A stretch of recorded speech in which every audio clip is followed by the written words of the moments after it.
অজু করার সময় কি কি দোয়া পড়া দরকার? খুব দরকারি এবং সুন্দর একটি প্রশ্ন। অজু করার সময় আমরা কোন কোন দোয়া পড়ব? অজুর শুরুতে দোয়া আছে, শেষে দোয়া আছে। দোয়া মানে জিকির। নবী করিম সাল্লাল্লাহু আলাইহি সাল্লাম থেকে তিরমিজি বর্ণিত হাদিসে আমরা জানতে পারি, তিনি ইরশাদ করেছেন, লা ওযু লিমান লাম ইউসাম্মিল্লাহ, যে ব্যক্তি বিসমিল্লাহ বলল না তার অজু পূর্ণাঙ্গ হবে না। অজু হবে কিন্তু অজু কি হবে না? পূর্ণাঙ্গ হবে না, অজুতে অপূর্ণতা থাকবে। এই জন্য অজুর শুরুতে বলতে হবে বিসমিল্লাহ। কি বলতে হবে?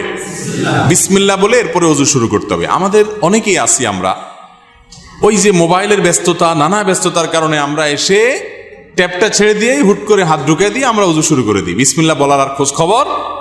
অনেক ইমামদের মতে বিসমিল্লাহ না বললে অজুই হবে না, যদিও এটা মুফতাবিহি বা ফতোয়া নাই কথার উপরে।